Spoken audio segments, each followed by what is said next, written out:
Hello दोस्तों, आपका स्वागत है त्रिशक्ति एकेडमी में। और आज हम डिस्कस करेंगे welding defects in workshop technology. आज हम जानेंगे वेल्डिंग के डिफेक्ट कौन कौन से होते हैं इन वर्कशॉप टेक्नोलॉजी। मैं आपको बता दूं, इसको आप हिंदी में वेल्डिंग के दोष भी कह सकते हैं। तो आप यहाँ पर अपनी स्क्रीन पर बहुत सारे टाइप के डिफेक्ट देख सकते हैं। डिफेक्ट का अर्थ है कि जब हम वेल्डिंग करते हैं तो कुछ डिफेक्ट्स आ जाते हैं ड्यू टू वेल्डिंग, क्योंकि वेल्डिंग में हीट जनरेट होती है, आर्क जनरेट होती है, और आर्क के कारण क्या होता है, डिफेक्ट कुछ जनरेट हो जाते हैं इन दी वेल्ड सरफेस। वेल्डिंग की सरफेस में कुछ डिफेक्ट जनरेट हो जाते हैं, उन्हें ही वेल्डिंग के दोष या वेल्डिंग डिफेक्ट कहते हैं।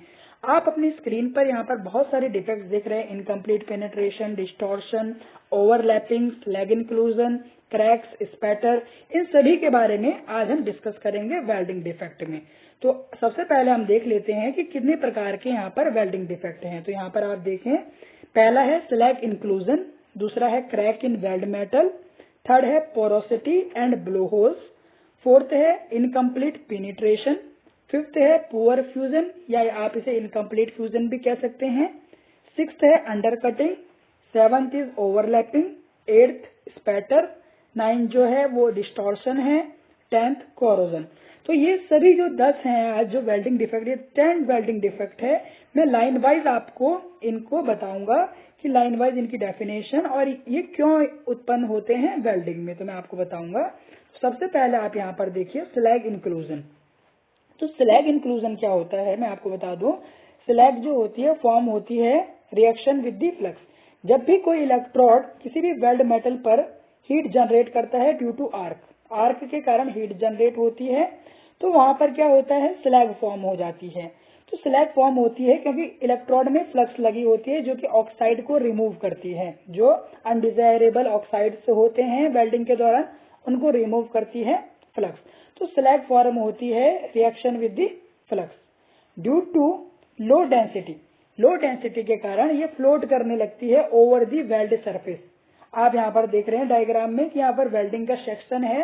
तो आप यहाँ पर देखिए कि ये जो कुछ स्लैग्स आपको दिख रहे हैं यहाँ पर ट्रायंगुलर शेप में, तो ये ही स्लैग हैं जो रिएक्शन करती हैं फ्लक्स के साथ और बाद में क्या होती हैं, वेल्डिंग के बाद ये देखिए फ्लोट करने लग जाती हैं वेल्ड की सरफेस पर, वेल्ड की पूल पर। यहाँ पर आएगा वेल्ड पूल आएगा यहाँ पर, इसको मैं सही कर देता हूँ। देखिए वेल्ड पूल, यहाँ पर मैं लिख देता हूँ वेल्ड पूल।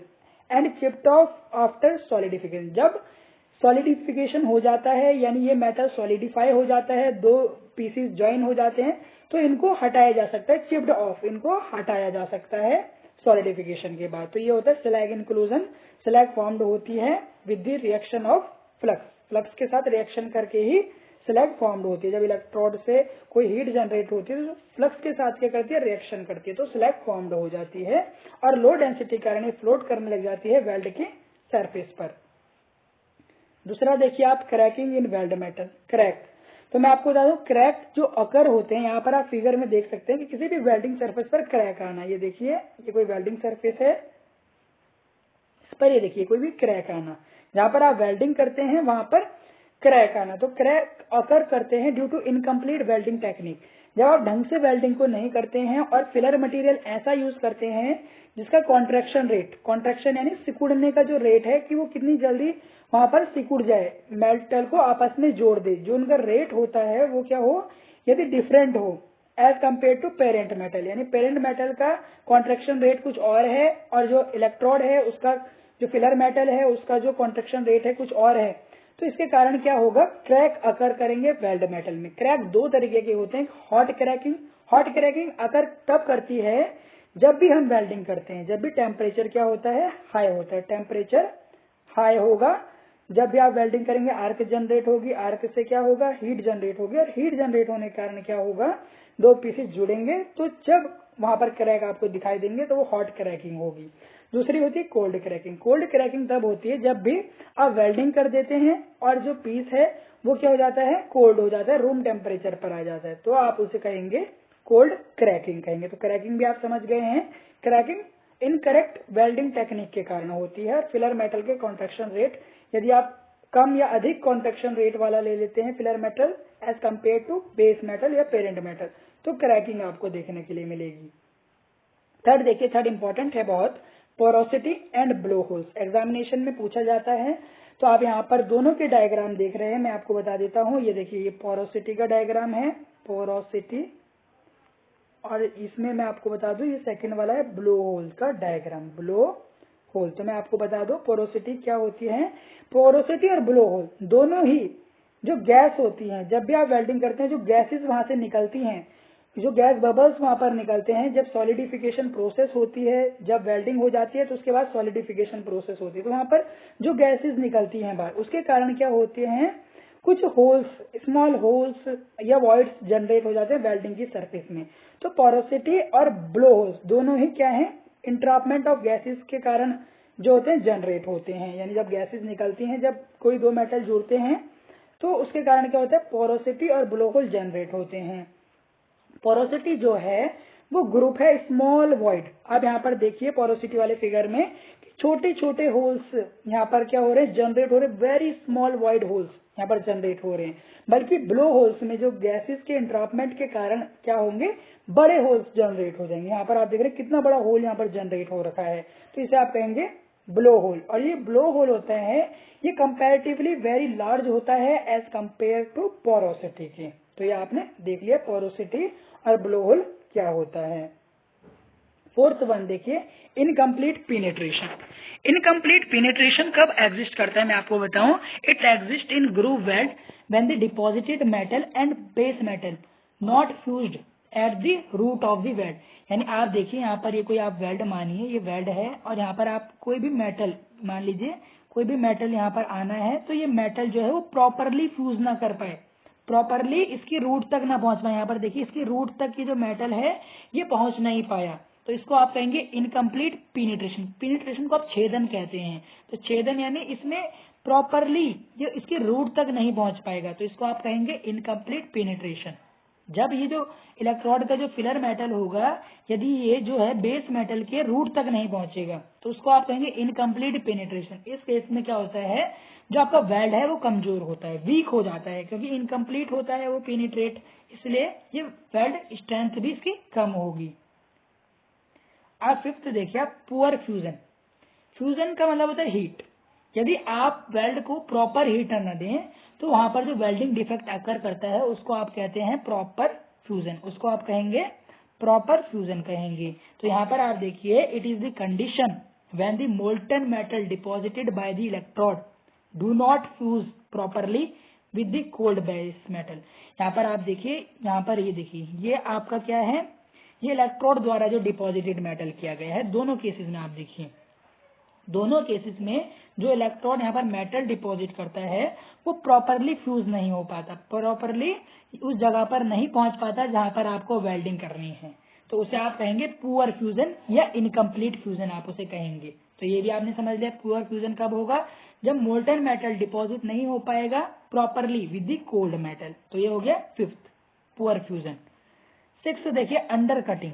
अंडर कटिंग, तो अंडर कटिंग जो होता है वो कुछ इस प्रकार से दिखता है, एक स्मॉल नोच की तरह वेल्ड सरफेस में। आप देखिए यहाँ पर एक नोचेज, यहाँ पर आप देखिए इस जगह को आप देखें तो यहाँ पर एक नोच जनरेट हो गई है। ये देखिए, ये नोच है, ये यहाँ पर नोचेज जनरेट हो गई हैं वेल्डिंग के कारण। जब आप वेल्ड करते हैं तो यहाँ पर देखिए स्मॉल यहाँ पर नोच जनरेट हो जाती है वेल्ड की सरफेस में। यहाँ देखिए अंडर कट है, यहाँ पर भी आपको नोच जनरेट होती मिलेगी, यानी छोटा सा, यदि आपको यहाँ पर कोई वेल्ड है इसमें आपको छोटा सा यहाँ पर एक नोच जनरेट हो गई, तो आप इसे कहेंगे अंडर कटिंग कहेंगे।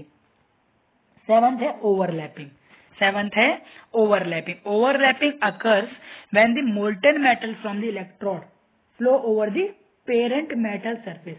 यानी जब क्या करेंगे आप, मोल्टन मेटल जो होगा इलेक्ट्रोड से वो फ्लो कर देंगे over the parent metal, parent metal के ऊपर ओवरफ्लो हो जाएगा, ओवरफ्लो हो जाएगा। यानी आप देखिए इस वेल्ड मेटल को यहीं तक जो होना चाहिए, इस प्रकार यहाँ तक ही क्या होना चाहिए, इस जगह तक इसको फ्यूज करना चाहिए, परंतु ये मोल्टन मेटल जो है ये इससे भी बाहर आ जाएगा इस प्रकार से। तो आप इसे कहेंगे ओवरलैपिंग, इसे कहेंगे ओवरलैपिंग।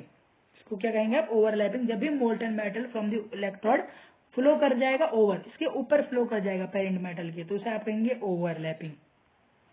एट्थ बहुत ही इंपॉर्टेंट है और एग्जामिनेशन और प्रैक्टिकल में पूछा जाता है वर्कशॉप टेक्नोलॉजी के, कि स्पैटर क्या होता है वेल्डिंग में, तो आप बोलेंगे spatter are the welding defect, यानी ये भी क्या है, एक वेल्डिंग का डिफेक्ट है, वेल्डिंग डिफेक्ट है। ये क्या होता है, सबसे इंपॉर्टेंट है ये, आपने कॉमनली आप इसको देख सकते हैं कि जब भी आप वेल्डिंग करते हैं किसी भी इलेक्ट्रोड और किसी भी वेल्ड मेटल के बीच में जिसको आप वेल्ड कर रहे हैं, तो आप देखते हैं कि वेल्डिंग करने के बाद कुछ स्मॉल मेटल पार्टिकल्स फैल जाते हैं वेल्ड की सरफेस पर। इस प्रकार यदि आप देखें, ये कोई आपने इस प्रकार ये आप दो मेटल, यहाँ पर ये बीड है इस प्रकार, और यहाँ पर आप देखिए स्मॉल स्मॉल होल्स यहाँ पर आप देखते हैं, तो इन्हें आप कहते हैं स्पैटर। ये मेटल के पार्टिकल होते हैं, ये क्या होते हैं, spatter are small metal particle which are scattered on the base metal after welding. Welding करने के बाद आप देखते हैं कि छोटे छोटे यहाँ पर मेटल पार्टिकल स्कैटर होते हैं बेस मेटल पर, तो आप उसे कहेंगे स्पैटर। ये आपने देख लिया है। आप देखिए 9th बहुत इंपॉर्टेंट है, डिस्टॉर्शन। डिस्टॉर्शन का मतलब है चेंज इन शेप। डिस्टॉर्शन को आप समझें तो डिस्टॉर्शन है change in shape. Distortion is the change in shape and difference between the position of two plate before and after weld. यानी आप कोई दो प्लेट्स को इस प्रकार से वेल्ड करते हैं तो वेल्डिंग के पहले वो कुछ इस प्रकार से है। डिस्टॉर्ट का मतलब है कि उसकी शेप में चेंज हो जाना। आप देखिए कि यहाँ पर ये इसकी एक्सिस थी इस प्रकार, पहले वेल्ड मेटल जो थे यहाँ पर थे, अब वेल्डिंग करने के बाद इनकी शेप क्या हो गई, चेंज हो गई, तो आप उसे कहेंगे डिस्टॉर्शन। उसे आप कहेंगे डिस्टॉर्शन। 10th जो है वो कोरोजन है, और कोरोजन आपको पता है कि जब भी किसी वेल्ड मेटल पर आप देखेंगे, वेल्ड मेटल को यदि आप मॉइस्चर के कांटेक्ट में रखेंगे, moisture means oxygen plus water के कांटेक्ट में रखेंगे तो कोरोजन होगा। तो कोरोजन भी एक वेल्डिंग डिफेक्ट होता है। तो इसी के साथ ये वीडियो यहीं पर एंड होता है, जिसमें हमने वेल्डिंग डिफेक्ट के बारे में डिस्कस किया। यदि आपको ये वीडियो अच्छी लगी हो तो प्लीज आप इसे लाइक करें, please share, subscribe our channel. You can also follow us on Trishakti academy Facebook and Trishakti academy 03 on Instagram. Thank you very much.